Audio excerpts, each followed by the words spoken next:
non-compliance with nuclear objections, Israel swiftly urged global powers to act decisively, accusing Iran of concealing sites and blocking inspectors, posing what it calls an imminent threat to regional and global security. Iran responded by announcing plans to significantly ramp up uranium enrichment, launching a new underground facility and upgrading machines at the Fordow plant. The goal is higher enrichment volumes, already at 60%, inching closer to weapons-grade levels. This escalation comes just days before US-Iran nuclear talks resume in Oman. Iran has warned it will strike US bases in the region if diplomacy fails, while also threatening withdrawal from the Nuclear Non-Proliferation Treaty. Meanwhile, Israel is reportedly preparing for potential military action, possibly without US backing. Western allies fear Iran's moves are deliberately provocative, with France labeling them a deliberate escalation. The US has already begun evacuating non-essential embassy staffs in Iraq and restricted movements in Israel, citing mounting regional tensions. Oil prices surged 4% as fears of conflict loomed. Though Iran insists its nuclear ambitions are peaceful, growing mistrust and military posturing suggest the region is sliding towards a dangerous new phase.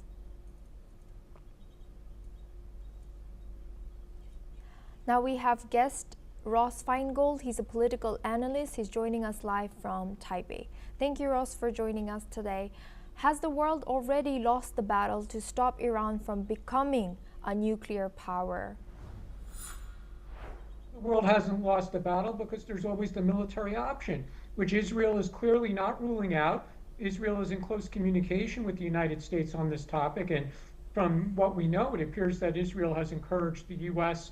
for a green light many times already. But Israel and the United States have made it abundantly clear they will not tolerate Iran having nuclear weapons.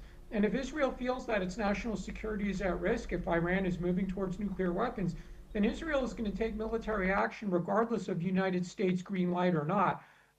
But there's another option here, and that's for the Iranians to be transparent, to not enrich uranium beyond what is necessary for civilian nuclear use, and to reach an agreement with the United States.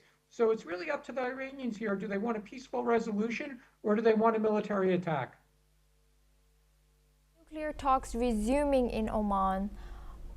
Is diplomacy still a viable path or just diplomatic theater, according to you? At the moment, it's still a very viable path, but again, that's up to the Iranians.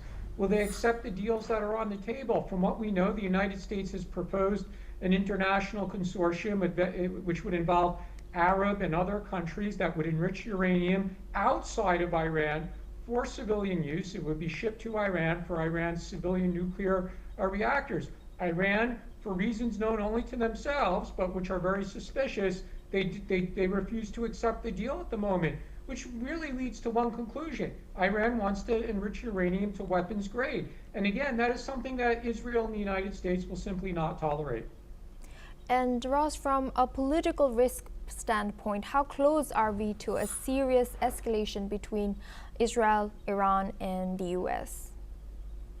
We're certainly moving forward. Today was one more milestone in that an independent organization. This is not the word of the US or the word of Israel, but the word of the International Atomic Energy Agency saying that Iran is not being transparent. They're enriching uranium beyond what's necessary for civilian nuclear use.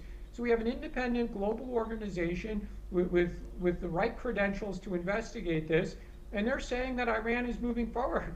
And again, this is just going to cause diplomacy to break down, and for Israel and possibly the United States to resort to the military option. So the decision here is very much in the hands of the Iranians. And what do Iran's threats to US bases in the region reveal about Tehran's risk calculus? Yeah, that's a really good question. It's somewhat mysterious because it seems that all the decision making of the Iranians continuing to enrich their uranium beyond what's necessary for nuclear civilian power and moving towards nuclear weapons, their lack of transparency based on the decision today, it shows that they're not serious negotiators with the U.S. Maybe they'll change their minds in the coming days, or as we get to the next round of negotiations with the United States in the coming days. And hopefully they will, because nobody really wants a military attack. Israel's not saying that they really want to attack Iran, but the issue is existential threat to Israel. And if Israel feels that Iran is moving towards a nuclear weapon, then Israel will have no choice. They will attack. So once again, the decision for peace is very much in the hands of the Iranians. And last but not least, what does this escalation mean for the future of global non-proliferation, and is this a new nuclear order emerging in the Middle East?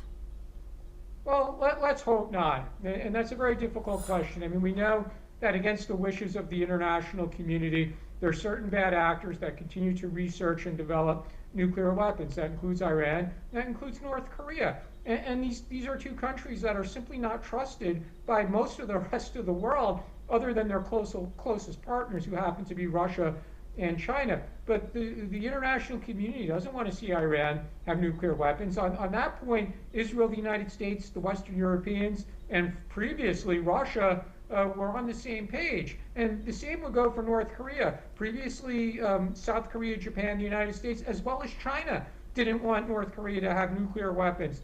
But we have these bad actors that they insist on bringing about a very dangerous situation, when they could seek the path of peaceful cooperation with countries that right now have an antagonistic relationship with them. So it's very much up to Iran in the Middle East. It's very much up to North Korea here in East Asia. Thank you very much, Ross Feingold, for bringing your expertise to our conversation today. You will